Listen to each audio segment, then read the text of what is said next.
Hello, welcome to today's webinar, Model-Based Capability in Fire and Emergency Services.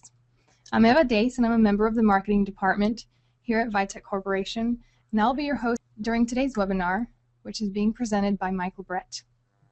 Michael is the Chief Operating Officer of Aerospace Concepts, one of Australia's leading systems engineering design firms. The company assists its clients in delivering some of Australia's most complex technical projects in the defense, space, and IT sectors. Projects usually characterized as being big, complex, and early. The company is a leader in applying model-based systems engineering techniques at the very early stage of the system lifecycle. His engineering background includes leading project development of systems in mission planning software, consumer GPS tracking systems for skiers and snowboarders, and probabilistic risk analysis for experimental aerospace vehicles. He has a degree in aerospace engineering and an executive master of business in complex project management from the Queensland University of Technology in Brisbane, Australia. He has recently relocated to Washington, D.C. to lead Aerospace Concepts partner engagement efforts in the U.S. Now, before I let him take the stage, I need to review a few housekeeping matters. Please take a few moments to get comfortable with your webinar panel, as this is how you will be able to submit your questions or comments throughout the presentation. We will address questions at the end of each section and also at the end of the presentation, so please stay tuned. Next, I'd like to answer a most asked question. This webinar is being recorded, and you will be able to find it in the recording in the webinar archive in the resources section of our website within 24 hours. Today's webinar is brought to you by Vitech's newly redesigned MBSE Fundamentals course. To learn more about how to bring premier engineering techniques to your team, please click on this link that I'm about to chat to you now. You should now see it in your chat panel. So now, without further ado, let me hand it over to our presenter. Welcome, Michael. Thank you very much for joining us today. Thank you, Eva, and thank you very much for that kind introduction. And it's a pleasure to be here with you all today on this webinar. So this is the third webinar that Aerospace Concepts has had the pleasure of delivering with Vitech. We've given two previously, the first in July 2011 on core from the customer perspective, and then in May 2012 on the topic of document the model, don't model the document. And both of those presentations are available in the archive. And we're very pleased to be back presenting again through this webinar series about some of our more recent work working with one particular client in a complex environment that we hadn't engaged in before. I'd also like to thank two of my colleagues right from the top who are heavily engaged in this project and led it, and they've graciously allowed me to present the fruits of their labor today. But thanks to Daniel Spencer and Michael Waite, who are heavily involved in this and helped with the preparation for this webinar. So as Eva mentioned, Aerospace Concepts is an Australian firm that specializes in complex systems engineering, but we've just started a strategy to move into the US market with me coming across here to Washington, D.C. and to engage with customers and partners and clients all throughout the US. So we're hoping to bring some of the techniques that you see today and some of the model-based systems engineering that we've been honing in Australia over the past couple of years to the US market. So the presentation today, hopefully we'll keep it short and sharp. I'll aim to finish in about 20 minutes, half an hour. And I'll break a couple of times throughout the presentation for any questions that people might have, and more than happy to take questions at the end, and of course to follow up with anyone who might be interested. Right, so to get started, model-based capability in fire and emergency services. So the presentation today is essentially a case study of some work that we did early this year with our client, the Department of Fire and Emergency Services, with the Western Australian government, so the state of Western Australia. And that organisation recognised that they had a problem with their capability, and they wanted a robust, rigorous approach to doing some analysis on the capability of firefighting and to provide an ongoing resource for further analysis to be able to make some top-level decisions. So I'll give you a background on that, a background on the capability framework that we built to assist the fire department, the model-based approach that we used, and the systems engineering discipline. A walkthrough of the architectural viewpoints of the capability and how they applied to the fire department. A bit of a worked example of one particular mission that fire department performs, and then wrap up with some of the benefits that we've been able to deliver in the current state and the future plans. So as a backgrounder to this, Aerospace Concepts has been very involved in model-based conceptual design. So talking about the problem space of systems engineering rather than the solution design space. So in that before the left of the spec, before the tender, problem definition area, that's where Aerospace Concepts as a company has really been able to deliver.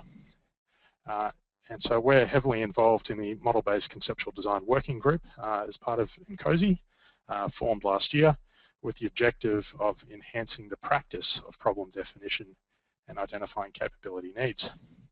And of course, we're hoping that this example, with the permission of our client, becomes one of the exemplar projects of that conceptual design work that we do for non-defense clients in a different sector.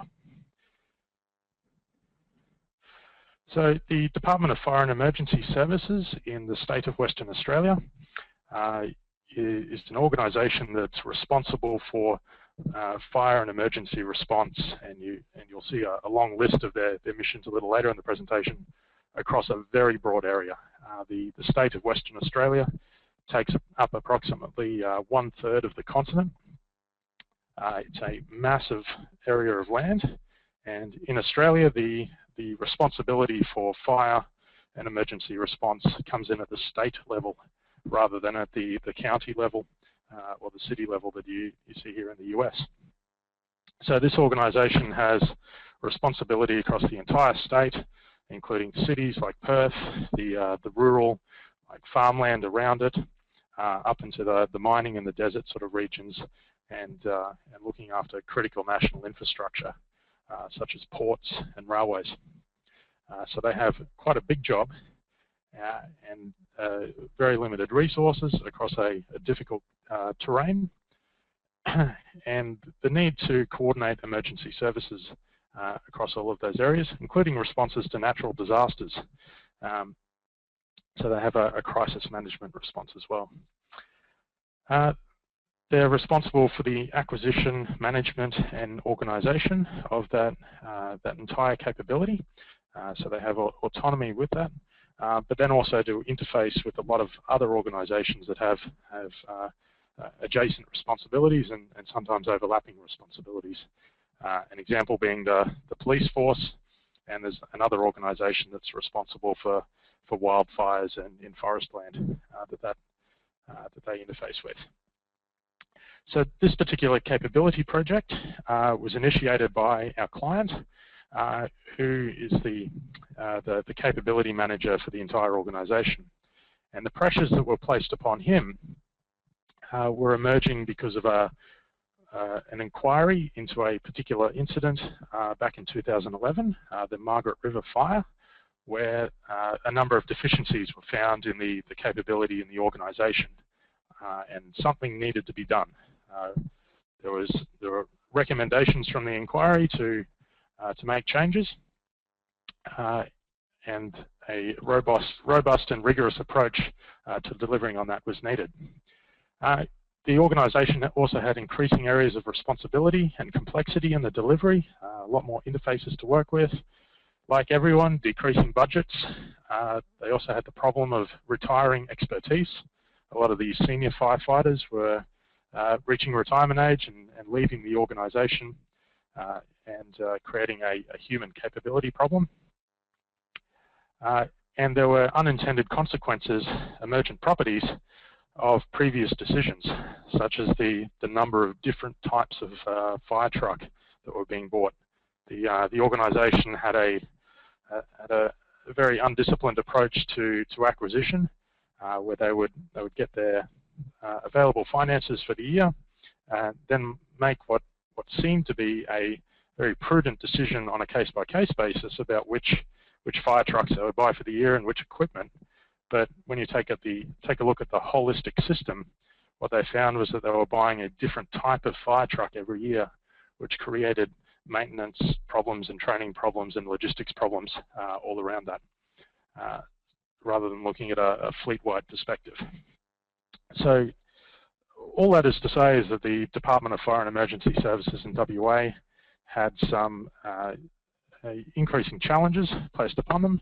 They had a need to take a look at their capability framework and a way to make sense of that and make some well-informed decisions into the future. So our approach to working with this client was to take a capability focus, the ability to deliver effective fire and emergency services. So we weren't that interested in creating a better fire truck. We wanted to take a look at the entire organisation and the functions and performance of that organisation, and then allow the solution to emerge from that within a defined capability framework. So recognising that it's not just about big red fire trucks and ladders and hoses, but it requires a synchronized effort between assets, people, the organisational knowledge, the information communication technologies, and then the overarching governance and accountability of the entire organisation. So the capability framework approach was to make use of the existing organisational strengths that the fire department were bringing to the table. For example, they had extremely strong capabilities in meeting local risks. Like each fire group and fire chief in the local jurisdiction were very well aware of the local fire risks and their ability to respond to those after many years of honed practice, and just as you'd expect. They had some very highly knowledgeable and experienced personnel. This is a mature organisation with a lot of experience. They participate in worldwide conferences. They deploy their people to emergency incidents in other jurisdictions. They participate in the firefighting community, and were very capable individuals in the firefighting discipline and art. Very good training programs in place around that, some excellent documentation on the procedures and the operating standards, and the high-level strategic plans and governance linked to the main vision were also quite mature. However, there was still a need for the capability framework to link all of this together and identify the gaps around it, and explicitly linking the legislative responsibility and community expectations all the way through, and linking those high-level strategies through to the implementation of projects and acquisition. Excuse me.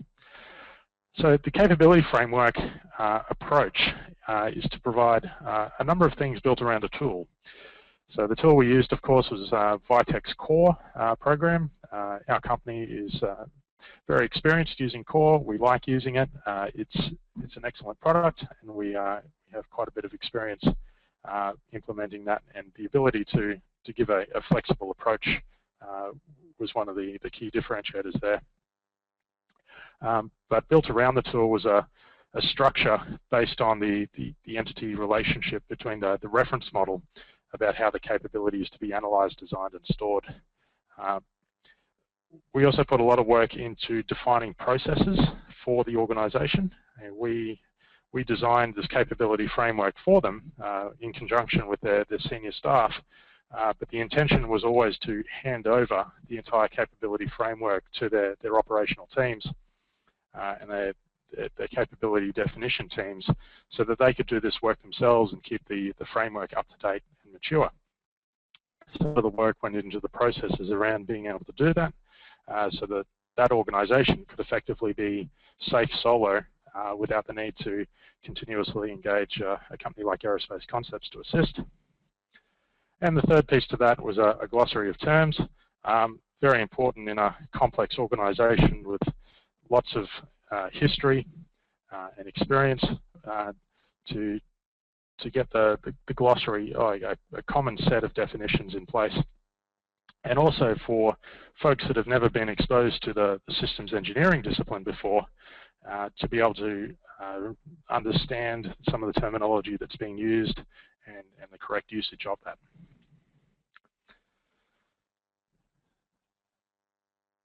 So how is a capability framework intended to be used?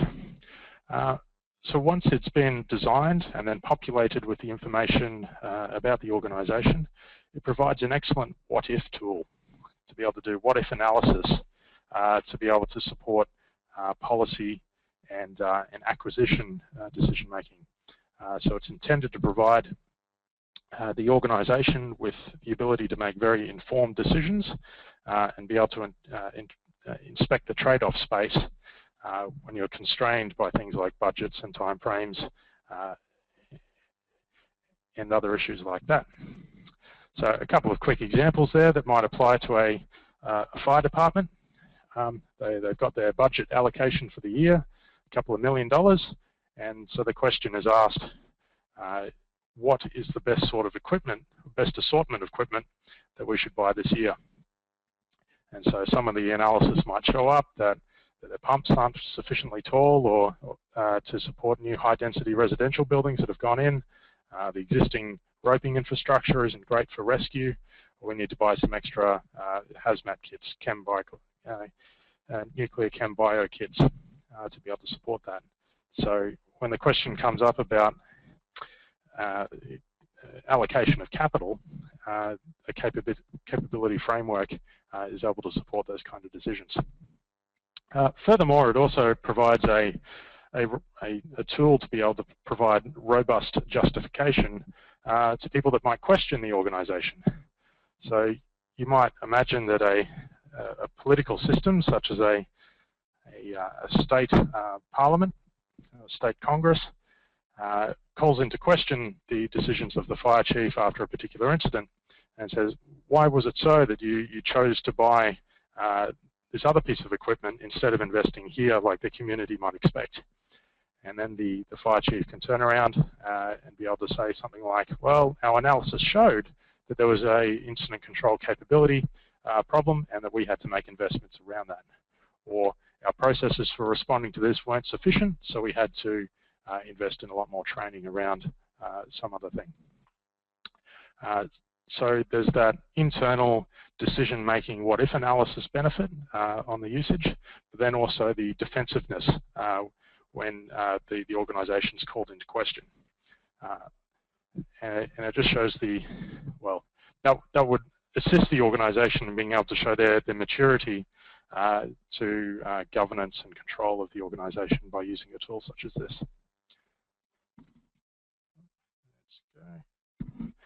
Couple of photos. So the model-based approach that we used, so as I mentioned, we used Vitech's core to develop it. We'll be switching the model across to GENESYS, the web-based tool, within the next couple of months. But that provided us with a very good system for being able to develop the reference model structure within that, and particularly the flexibility of being able to alter the framework so that we could use terminology that best suited the fire department. An alternative approach we could have used would be to either build our own database system or buy something off the shelf, but the flexibility and the high cost of changes to the model structure prohibited that. And the enhanced communication tools that you get out of model-based systems engineering and something like core, such as functional flow block diagrams and the interface block diagrams, were really, really helpful in this case in being able to communicate with people that hadn't had any exposure to systems engineering methods or terminology in the past. So the next couple of slides will flip you through the capability perspectives, well, the perspectives on the reference model, on the capability framework. So you'll see as we go through these, the link that starts at the top with the legislative requirement for an organization to fight fires, and how that flows all the way through a systems engineering framework with a lot of terminology that I'm sure you'll recognize, all the way through to the capability elements, so the actual boots on the ground and fire trucks and hoses that enable that capability to be performed. So if we take a look at the first segment here, the capability viewpoint, so looking at the model through the lens of capability and what's required of the organization, you can see that the legislation and regulations and the organization's future strategy, well, they guide the mandate and the strategic guidance for how that organization is meant to perform. Of course, those are influenced by public perception and the events that occur within the firefighters universe. So they're a learning organization from the various fire events, and that then informs the legislation and the future strategy. So it provides a way for the expectations of the community, in whichever way they're expressed, to then enter into the model and then shape the rest of what we're going to see today. So that's linked through to how the organization is defined, and then a fire and emergency services capability that's defined as a series of missions and operational tasks. So that sets out the problem space of what the community expects a fire department to be able to do for them. The next look is the operational perspective, and how this shows how the internal organization is going to meet those community expectations. So you can see how we've linked from the capability viewpoint on the previous chart now into the operational viewpoint, so that the missions and operational tasks are achieved by scenarios that are performed, which are then decomposed into operational activities. So you can see here the model-based systems engineering approach coming into the fore, with very robust linkages between all of these elements within the knowledge model, and the missions and operational tasks then linking all the way through to end user needs, limitations around those, the critical operational issues and measures of effectiveness that then define the system that needs to be able to perform those things. So on the next slide, you can see the integrated systems perspective that takes the operational view from the last chart and the measures of effectiveness and critical operational issues and constraints that are built around that to then define how an integrated system will achieve those operational needs. Excuse me. So those operational needs are performed by functions, which are performed by capability elements, which we saw earlier in the presentation. We set up with the fire department to be built around people, assets, the ICT, the knowledge, and then the governance and accountability structures. So what we've got to here is the capability elements traced all the way from legislation and community expectation through a robust structure on the problem space, into the system space, and then to be defined and then implemented by either an acquisition activity or an organizational development activity. And so you can see on the very right of this chart that the strategic plans and acquisition plans that departments within the fire organization will go to implement are guided by these capability elements and what they needed to be, what they're performed by. So this capability framework provides that traceability right from the very essence of the organization's being, its reason for existence, all the way through to yearly acquisition plans about how the organization is going to spend its allocated capital how it's going to organize itself, and be able to meet the community expectations. So, of course, acquisitions are implemented by projects, and so this viewpoint links shows from the bottom of the systems chart here how the capability elements are supplied by projects. And so the project activity accomplishes a particular project, which then integrates into the organization's existing project management structure. So they've already got things in place for project management and business requirements definition, risk management, and some other database systems within the organization.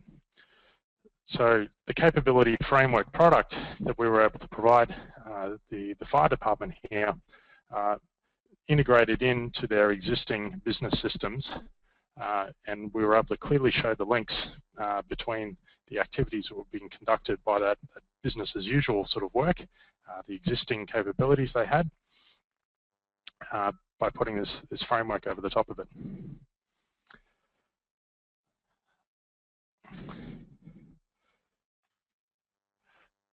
So some examples of how the system has been used. So the model supports quite a variety of activities now in developing business requirements using either a bottom-up or a top-down approach. There's capability options analysis for new and upgraded capabilities, developing business cases for new additional funding, so to be able to provide that robust justification as to why certain expenditure needs to be performed in a particular way, and trading off things that the organization might be more comfortable with. Like we do this every year, we always buy one of these. The organization might need to change away from that year-on-year mindset. Well, this enables the organization to change from that year-on-year mindset into a very robust decision-making, informed decision-making mindset. It also assists with the evaluation of tenders and acquisitions, the identification of risks around those capability gaps, and then recording the lessons learned from capability projects and putting. So over the next, I might break there and just check with Eva. Are there any questions that have come through, Eva? Michael, looks like we don't, oh, just kidding. We just had two come in. Let's see. I have one from Fernando. He's asking, how long and how many engineers work on developing this capability framework? So we worked for about 6 months with the client on this, and we had about a team of 5 people involved at various levels of intensity.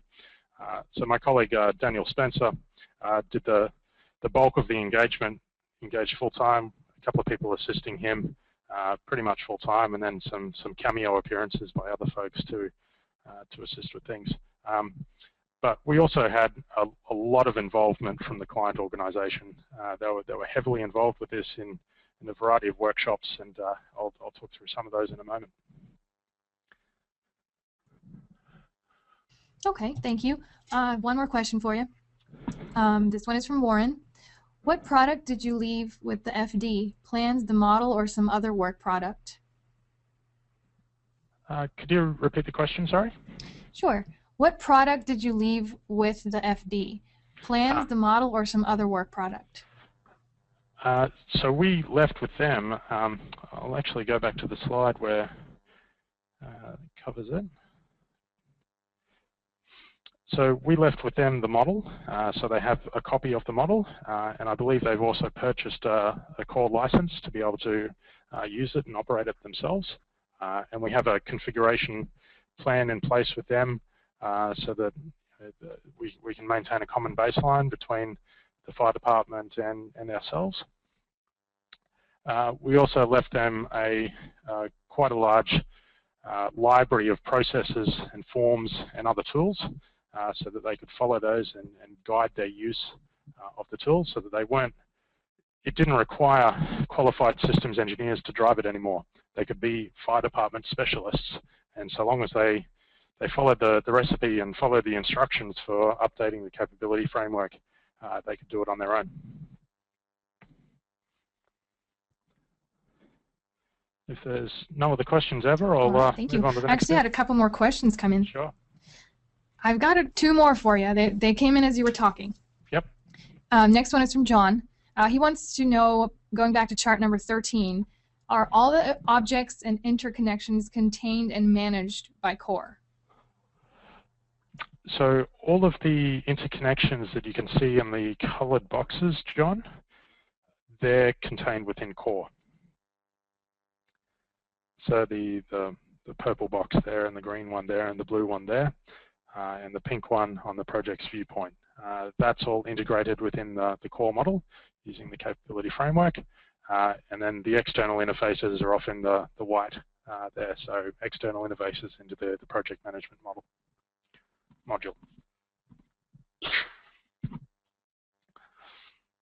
And there was one last question, Eva. I will do one last one.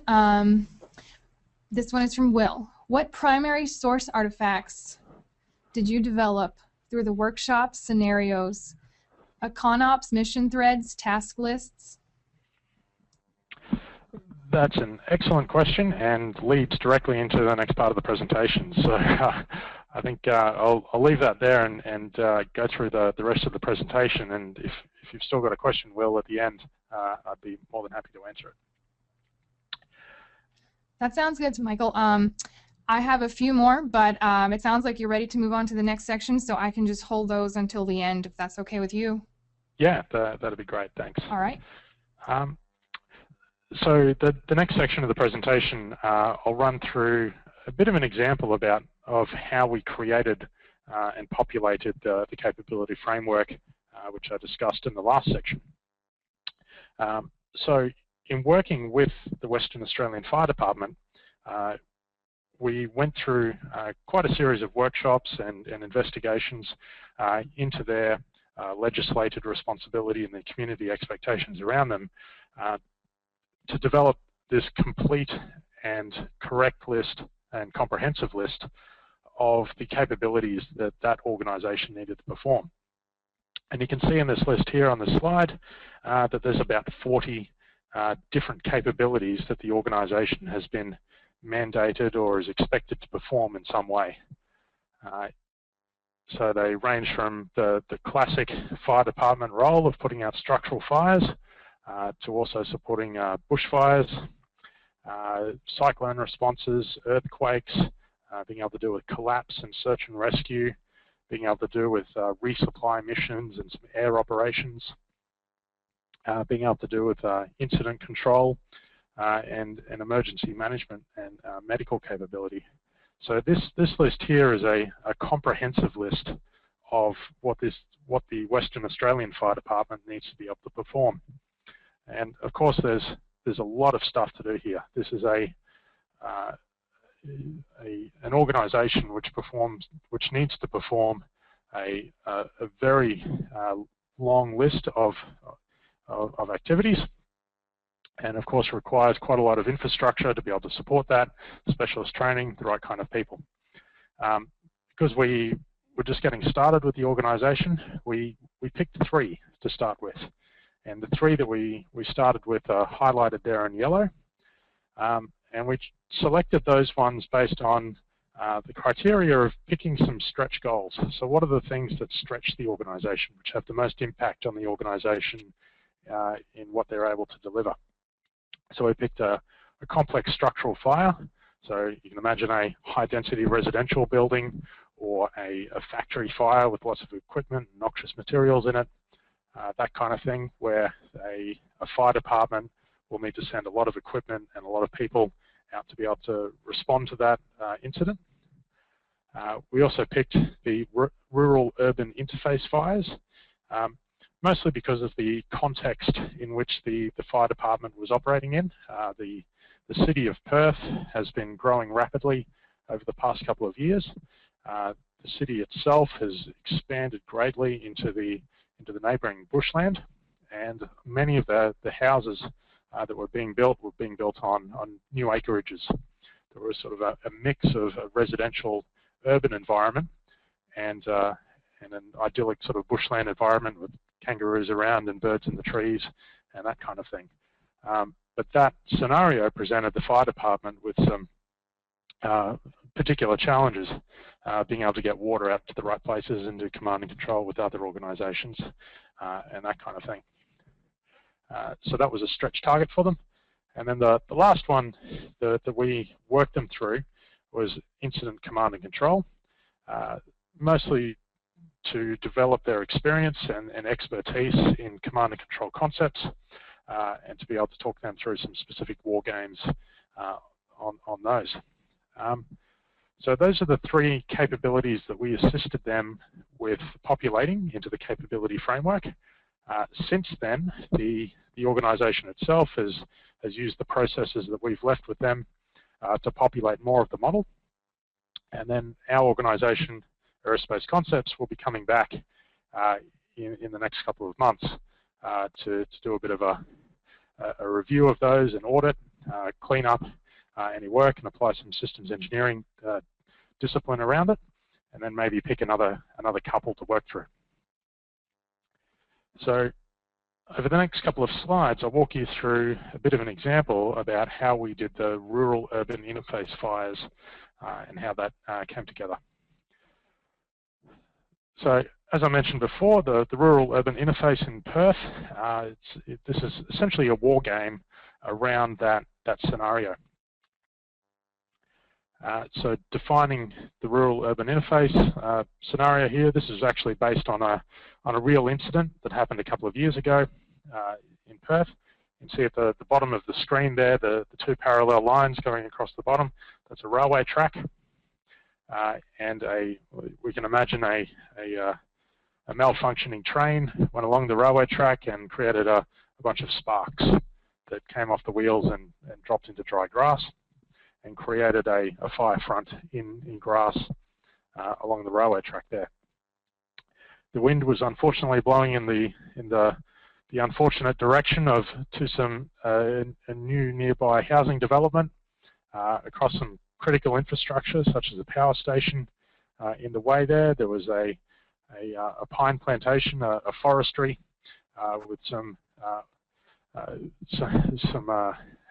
high value agricultural asset, but also fuel for the fire. There were some logistics challenges in the way, such as the road that you see going through there, and also a creek that would have stopped the fire department being able to transverse between different parts of the scenario. And finally, different parts of this map are under the jurisdictional control of different organisations. So there was some coordination required. So this is an example of the type of scenario analysis that we did, and we had a number of these for each of the capability elements. And we worked with the experienced firefighters to talk them through these scenarios and tease out how they would respond to them, what kind of equipment they use, what kind of techniques are required to respond to something as complex as this. So on this slide here, this is one of the products that we left with them in that process description, that recipe book that's been left with the fire department so that they can run this on their own in the future. Is to say, well, in a scenario such as this, what we need to pull out of it are what you see in the parallelogram boxes there, the operational activities, the roles, the items, and the needs in the middle of the screen. And so those are the elements that we need to populate the capability framework with. So let's use the scenario to run through the analysis on each of those operational activities. So as long as the fire department guys, well, we would guide them through this process going from top to bottom and pull out the definitional work that would go into the capability framework and then fill in the gaps from there. So the next slide shows, once we're inside the framework, being able to use systems engineering tools like functional flow block diagrams to link it all together and to be able to put together a robust description of how firefighters go about doing their business in this particular organization. And then linking that through the capability framework.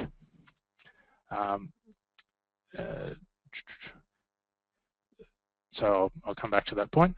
But the next part of what we left them with was an example form, so a template form for them to fill out.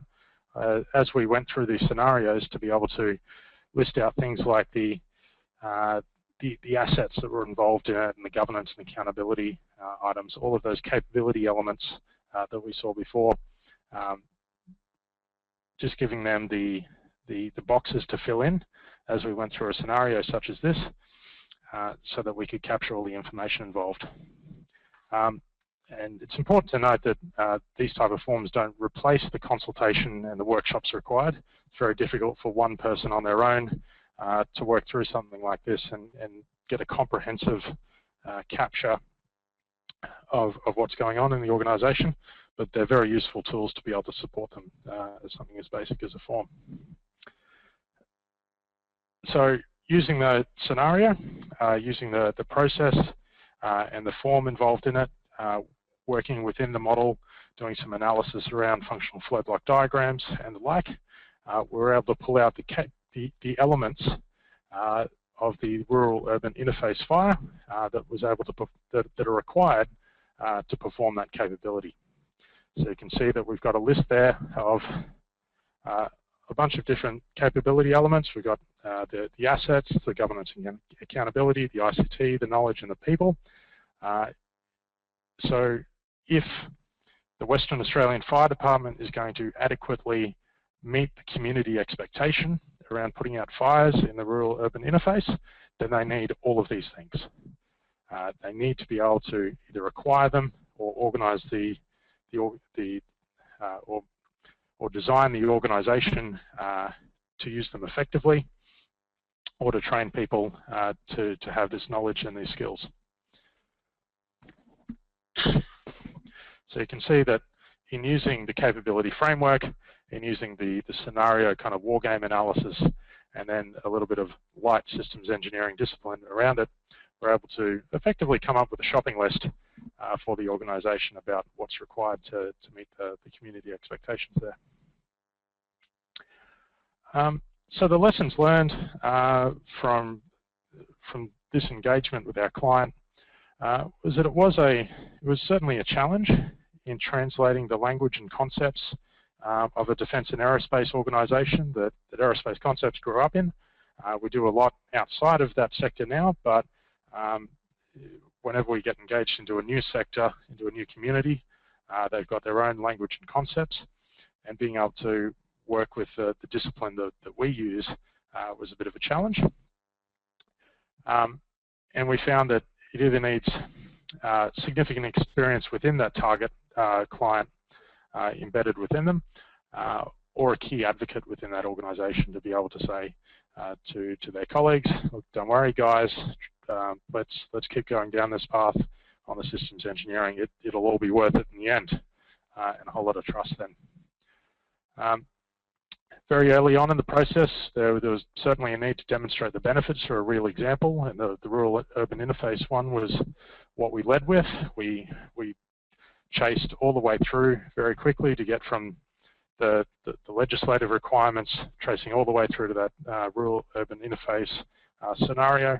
We left a lot of work still to do back in the capability framework, but we wanted to show that traceability end-to-end of how the organisation should be able to perform its business. And one thing we found working with emergency services personnel is that they are so committed to the cause. They are deep professionals and they deeply care about the communities in which they work. And if there's a better way to fight fires and deliver a result, then they're more than happy to hear about it. These aren't folks that are wedded to the process of what they do. They're wedded to the outcome of being able to protect their communities. And I think it was a real pleasure working with folks that were so committed like that. So the benefits that we've been able to deliver to this fire department, being able to record and communicate the basis of project requirements, making the implications of capability decisions very clear to decision makers at the top level, providing defensible support and justification for capability decisions, being able to report back to their political masters within the government and their finance department about how their capabilities are going and what they're doing with that. Being able to protect projects and capability requirements from other pressures, that justification element that I was talking about earlier. And we hope that we'll be able to show a measurable impact on increasing the efficiency of expenditure across the department and their ability to fight fires and protect the community. So our future plans with this approach, first of all, we'll continue to engage with our lead client on this. They've been quite visionary in putting in a framework such as this and are committed to using it. So we'll continue with them in the definition of their current capabilities and also doing some work in integrating to their risk management project management systems. We're hoping this will become an exemplar project within Australia, and we're already in discussions with a number of other fire department groups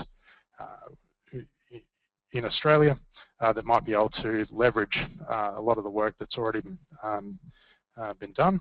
And of course, I'm here across in Washington, DC, and we're looking to use this approach to solving one of the complex problems that's happening in the US, where the changes introduced by the US Patient Protection Affordable Care Act, or Obamacare, are putting some new, quite complex pressures on fire departments in the US as they respond to the increased need to provide medical services, not just fighting fires.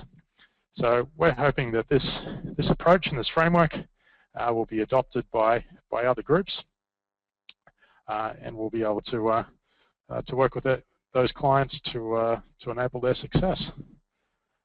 So that's the end of the presentation for today. Thank you all very much again for being able to join us and to listen to some of the work that Aerospace Concepts has been up to. And Eva, I'm more than happy to take as many questions as we have. All right, great. That's good because we have quite a bit of them. Great. Let's see. Let me go to the top of the list of the ones I missed last time. Okay. I have one more from John here. Capability perspective, operational perspective, systems perspective. What did you do to have the client quickly understand the distinctions between them and not confuse them with each other? Always a challenge with even clients that have worked with this in the past. We were able to show them a number of examples from other work that we've done.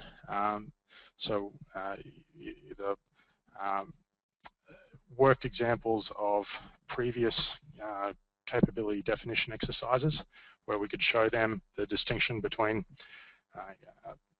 say, on, what can I talk about? So we have one worked example of a fancy restaurant, a very elegant 5-star dining establishment where we've populated an entire capability model of how a restaurant performs its functions. And it's something that everybody can understand. So we've all been to a restaurant before. We all know that how they work and what our expectations are of the experience.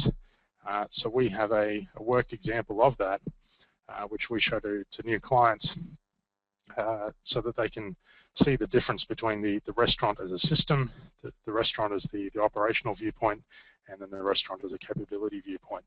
And I think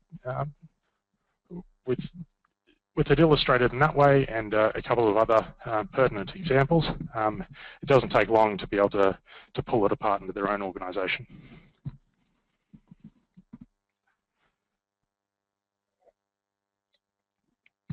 All right, thank you. Up next, I have a question from Bill. Based on resources being limited, were some capabilities eliminated? For example, do everything everyone expects stretches resources so thin, system failures occur at an unacceptable rate?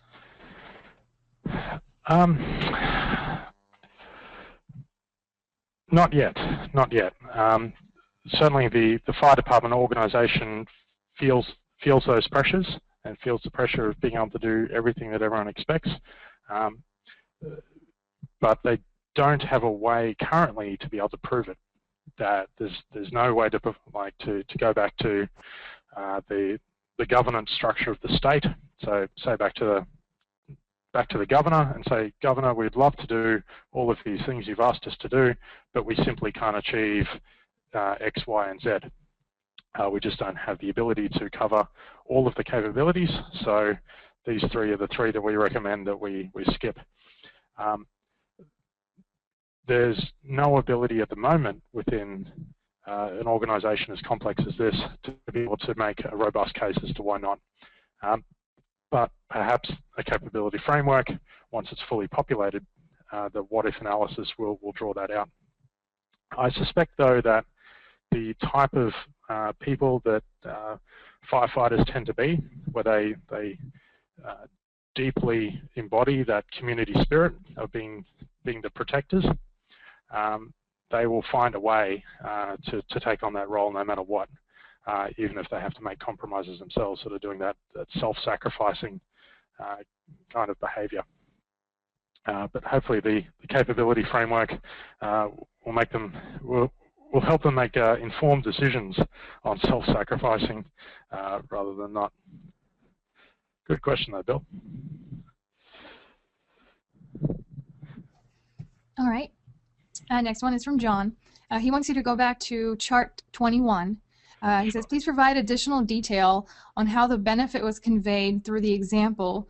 What portions or things from the example did the client say were valuable? How did they use those things that they said were valuable? John, I'd prefer not to go into too much detail around that at this stage, but I'd be more than happy to take that question offline and have a one-on-one discussion with you about some of the specific measurable benefits. All right, that sounds good. Okay, let's see. Here's one from Fernando. How often can the framework be updated to support new strategic documents and policies that may change in an organization, and also for the framework to cope up or include new capabilities such as wireless components, social media, or other newer requirements? Fernando, great question. The framework can be updated as often as the individuals who are curating it wish to update it and have the capacity to do so. So we've got a configuration plan in place with the organisation so that they can keep a baseline of the as-is capability and then do some exploration around what-if scenarios. So what if a transformative new technology like social media or wireless communications came into play? Well, they can take a snapshot of the capability framework and do some analysis within that for as much time as they have available. And then if that does come to reality, they can roll that information back into the baseline.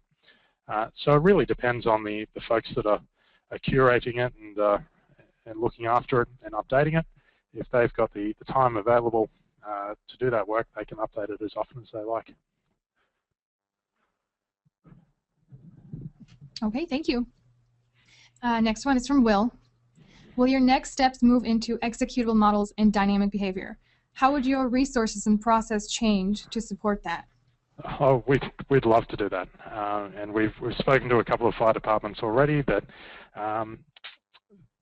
have asked us those sort of questions, those dynamic modeling and simulation type of activities. One fire chief in particular asked me a couple of weeks ago whether it be possible to do some analysis around the capacity limitations of particular assets. So, for example, whether a fire truck is at 80% capacity or getting close to 100% capacity. How could we show that? How could we test that before it actually happens in real life? That's something that I think a lot of emergency services departments have a gut feel that they're being almost pushed to the limit, but they've never done any simulation to be able to inspect where that limit might be. We'd love to do that kind of work.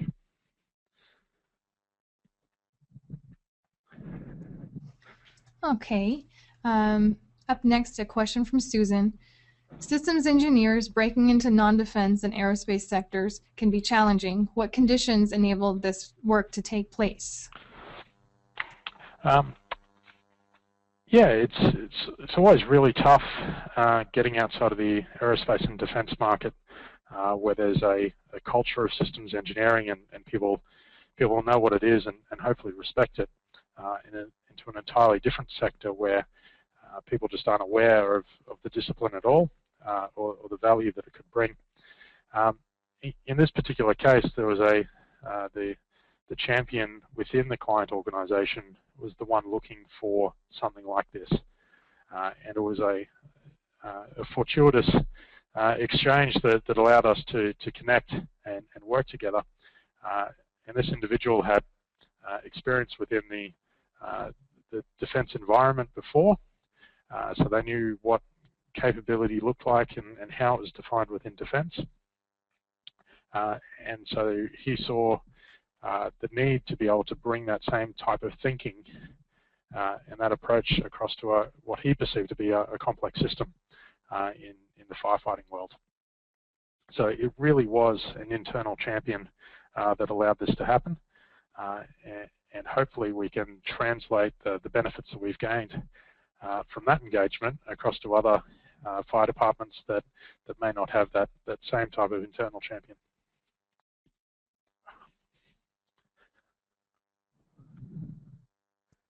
Okay, well, it looks like we're running out of time.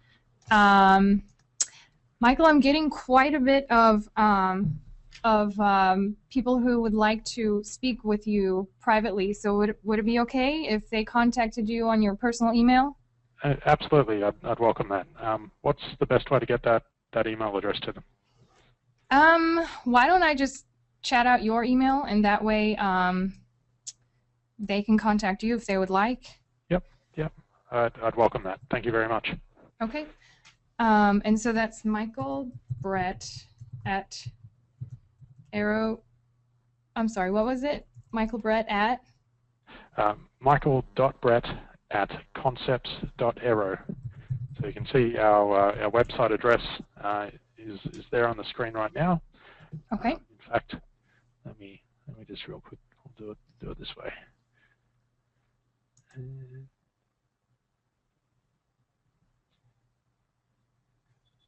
That'll do. Okay, there it is. And I've also chatted it out to folks.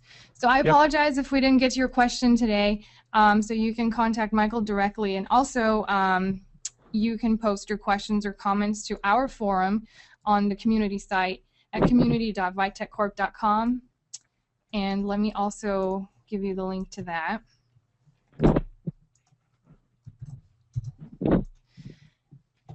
And I'm also going to chat out the link to our next webinar, which is actually kicking off our January, our spring webinar season in January. It's called Leadership Insights by Zane Scott.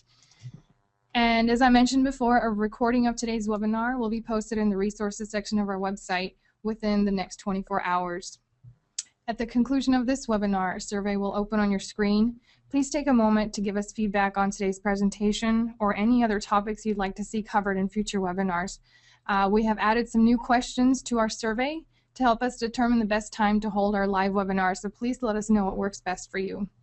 So that just about wraps up today's presentation.